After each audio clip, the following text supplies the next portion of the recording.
I recently built a custom home, and people always ask me, Tanya, so did you save a lot of money by building your own house? And was it worth all of that work in the end? Well, in this video, I'm going to answer those questions and fill you in on the top 4 things I really wish I knew before I started building my custom home.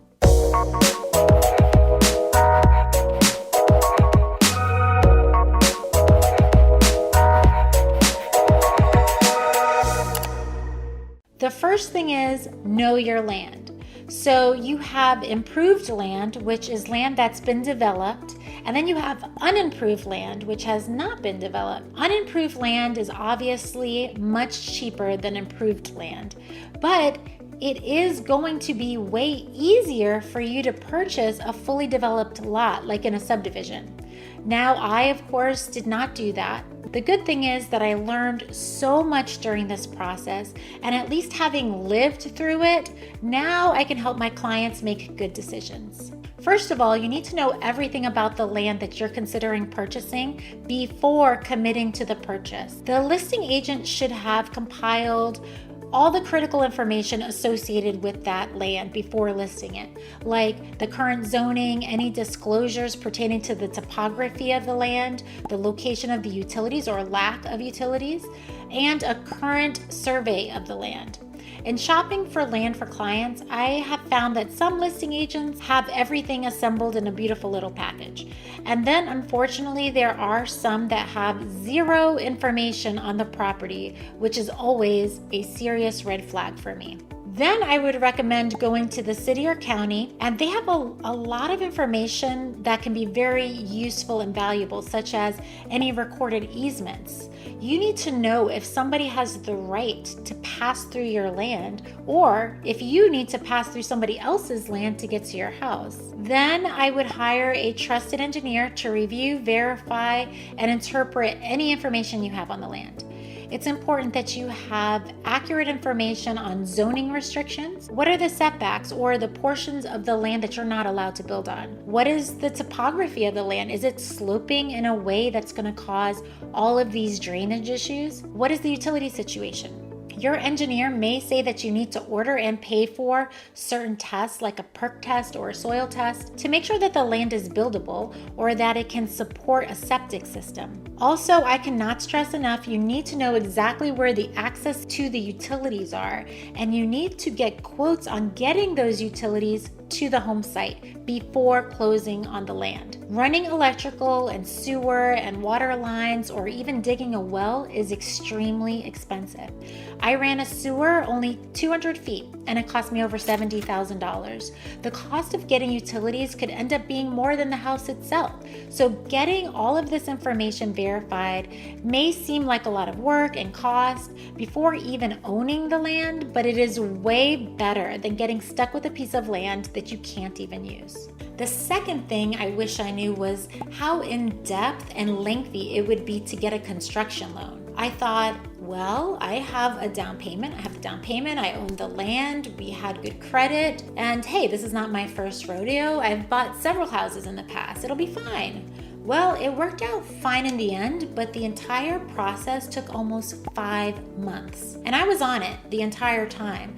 It's just that the bank is going to be getting into the details of this construction with you. They will need to approve your plans, they will approve your materials list, they approve your main contractors. Their angle is always, if I have to repossess this house or take over the construction due to default, can they get their money back? And that makes sense. But what that means for you is that you need to know every single detail down to the make and model of the shingle that you intend to use. And it all needs to be laid out for them clearly, and they will hold you to it. Number 3, the money situation. I wish I understood exactly how the money and loan was going to work. For one, the interest rate on a construction loan is higher than a typical convention loan. Also, during the construction process, you only have to make interest-only payments on the amount that you've drawn as of that point. So for instance, let's say you get approved for $500,000. They don't just give you all $500,000 in the beginning. You have a building schedule, schedule, and that schedule categorizes the different trades into phases of the construction process. After each phase is completed, you apply for a draw from the bank, and they send out an inspector to make sure that that particular work was completed, and then they release that money to you in increments.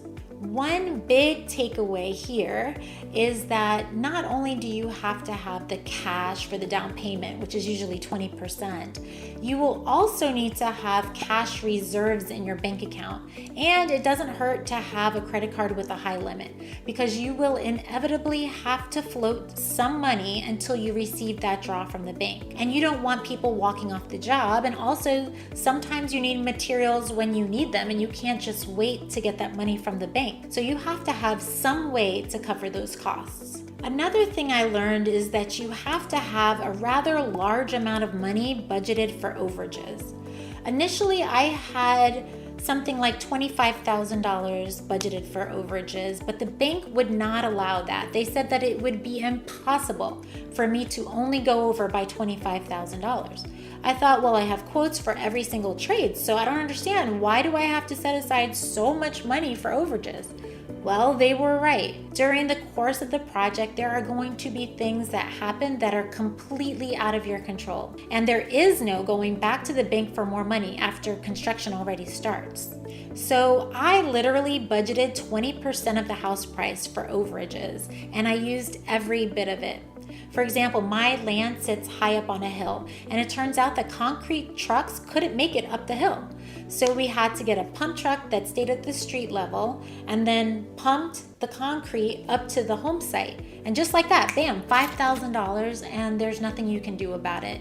You gotta have a foundation. So that's just one example. Just go ahead and budget for a lot of overages. It is what it is. The fourth thing is that I wish I had a more realistic understanding about the time that it would take to build this house. So much goes into it, and a lot depends on how much development needs to be done, how complicated the house is, and even the weather plays a big part in it. It took me a full year to develop my land and another full year to build the house.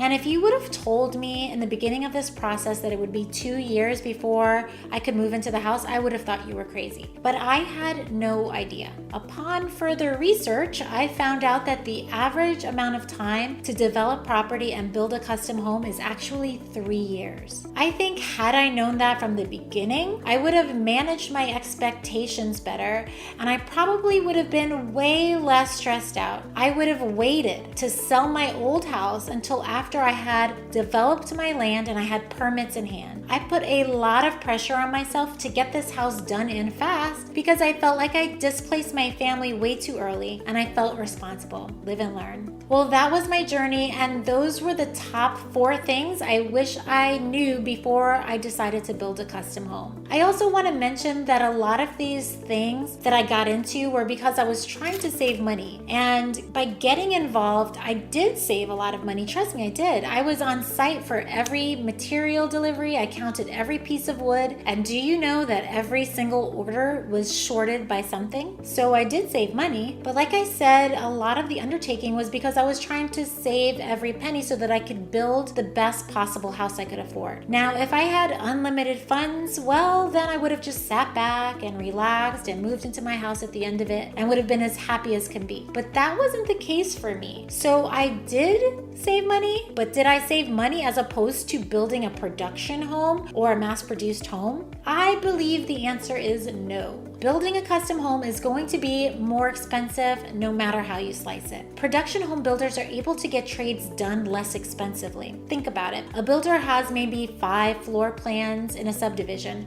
and the framers can just go from house to house and just frame those babies up quickly. Whereas a custom home has a million nuances that are specific to that home, and time is money. So no, I didn't save money as opposed to a production home, but I can say that I got more for my money. For instance, if you're buying a production home, you have a certain amount of upgrades that you can choose from, and those upgrades are typically at a premium. Whereas if you're building a custom home, I can now go find deals on light fixtures and hardwoods and tile, so I'm able to get more of an upgraded product for less money. And the answer to the second question, would I do it again? Heck yeah. Yeah, I'm probably gonna do it again in a few years.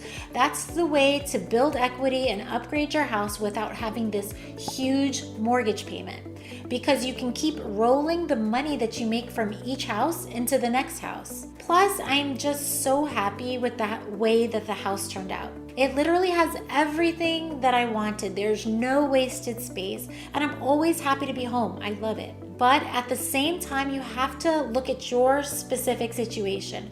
Do you have the time? Do you have the energy, the patience, and the money? If you do, I say go for it. If not, make your life easier and buy a new construction production home. There are so many options here in Atlanta for new construction, and we have some amazing builders. Although they are production homes, they put in so many upgrades that you feel like you have a custom home. I hope that this video was helpful and that it didn't scare you off from building a custom home, because like I said, I'm very happy with the way it turned out. If you have any questions, please contact me. I'd love to help. I love this stuff and I love talking about new construction and real estate. I am very curious though, if after watching this video, did it make you more or less hesitant to buy or build a custom home? I'd love to know in the comments if possible. Anyway, that's a wrap for the things I wish I knew before building a custom home. Thanks for watching. Bye now.